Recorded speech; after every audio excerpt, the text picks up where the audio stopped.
Assalamualaikum warahmatullahi wabarakatuh. Apa kabarnya anak-anak kelas 5?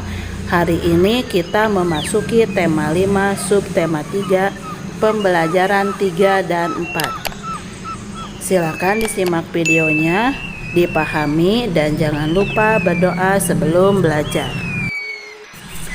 Hari ini kita akan mempelajari pengaruh letak geografis terhadap kehidupan sosial budaya masyarakat.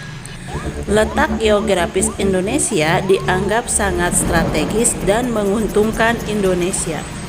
Posisi tersebut memberikan berbagai pengaruh bagi masyarakat Indonesia. Salah satunya dalam kehidupan sosial budaya masyarakat Indonesia.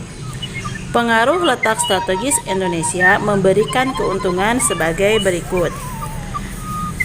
Pertama, terjadi akulturasi atau pencampuran antara budaya Indonesia dengan budaya asing.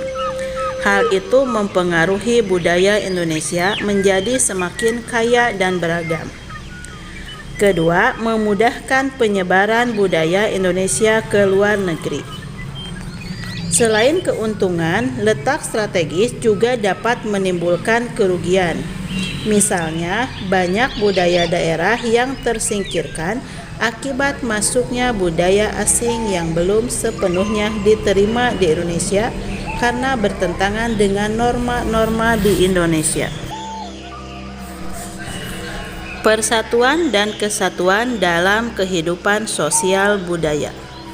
Kehidupan masyarakat Indonesia mempunyai keunikan tersendiri dibandingkan dengan kehidupan masyarakat bangsa lain. Pengaruh letak geografis Indonesia turut mempengaruhi kehidupan sosial dan budaya masyarakat Indonesia. Masyarakat Indonesia terdiri atas suku, budaya, agama, dan latar belakang yang berbeda-beda. Meskipun beraneka ragam, Indonesia tetap merupakan satu kesatuan. Kesatuan wilayah memiliki makna bahwa wilayah Indonesia yang terdiri dari ribuan pulau tetaplah satu kebulatan wilayah nasional dengan segala isi dan kekayaannya. Kesatuan wilayah ini harus selalu dijaga kedaulatannya. Kesatuan dalam bidang sosial memiliki makna bahwa bangsa Indonesia terus berusaha untuk mencapai tingkat kemajuan masyarakat yang seimbang dan merata yang selaras dengan kemajuan bangsa.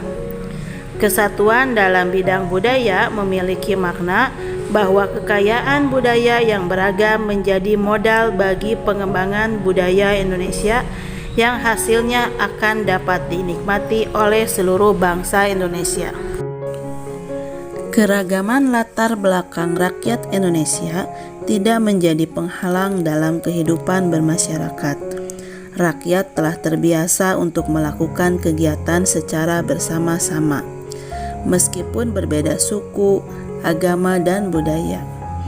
Beberapa contoh sikap yang menunjukkan persatuan dan kesatuan sosial budaya diantaranya saling menghormati penganut agama lain yang sedang beribadah, bergotong royong membersihkan lingkungan meskipun berbeda suku, budaya, dan agama, bekerja sama membangun sarana umum tanpa membeda-bedakan latar belakang sosial budaya.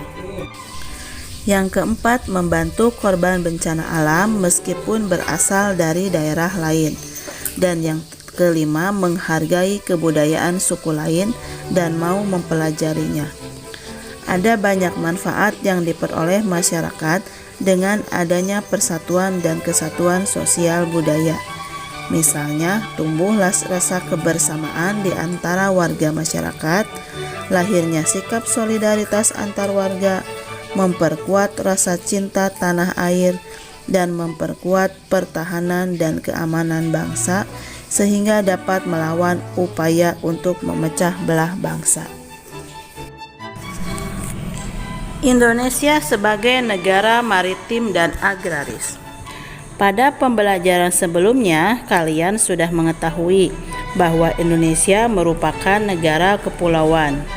Indonesia terdiri dari ribuan pulau yang dikelilingi oleh lautan. Sebagian besar wilayah Indonesia merupakan perairan.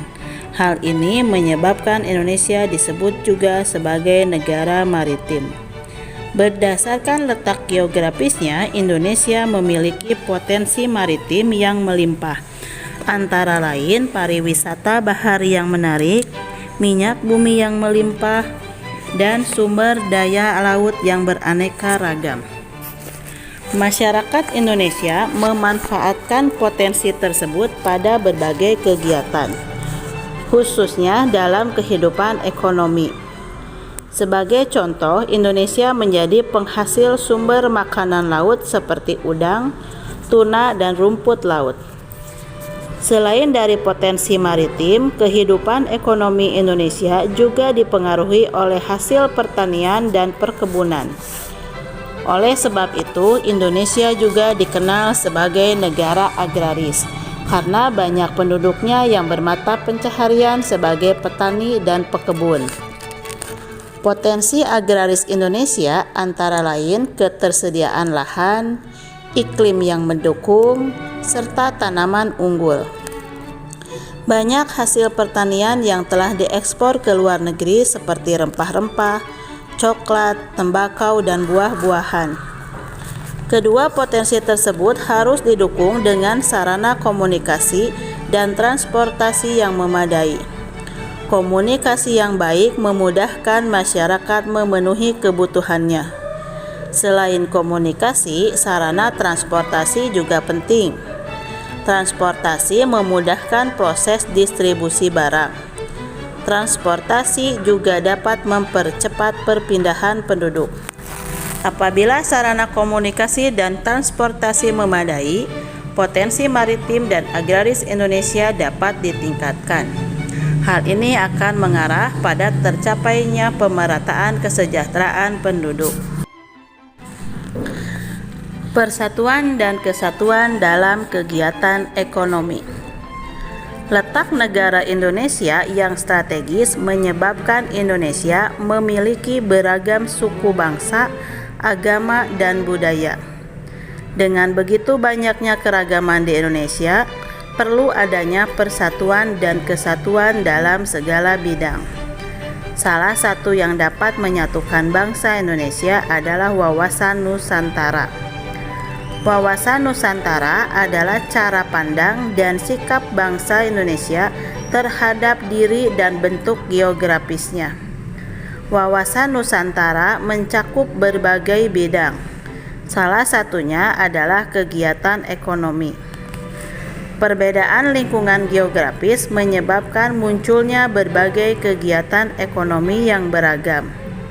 Keragaman kegiatan ekonomi ini membawa manfaat yang begitu besar karena masyarakat dapat saling bekerja sama untuk memenuhi kebutuhan mereka. Contoh persatuan dan kesatuan dalam kegiatan ekonomi adalah pemenuhan kebutuhan pangan.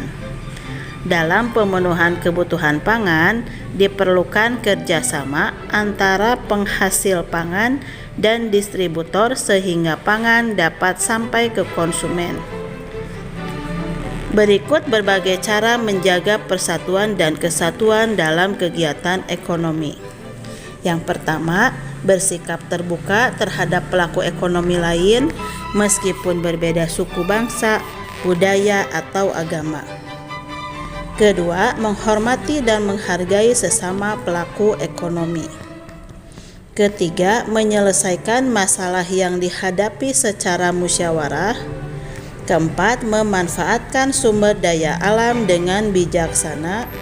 Dan yang kelima, menjalin kerjasama dengan baik dan bersikap jujur. Manfaat persatuan dan kesatuan dalam kegiatan ekonomi diantaranya: 1. Kebutuhan ekonomi seluruh rakyat Indonesia dapat terpenuhi. Yang kedua, pemerataan kesejahteraan dan kemakmuran rakyat Indonesia dapat tercapai. Dan yang ketiga, terbukanya lapangan pekerjaan sehingga dapat mengurangi angka pengangguran dan meningkatkan kesejahteraan rakyat. Untuk tugasnya silakan kalian kerjakan pada buku tugas kalian. Tetap semangat, jaga kesehatan. Sekian materi hari ini. Sampai bertemu lagi pada materi berikutnya. Wassalamualaikum warahmatullahi wabarakatuh.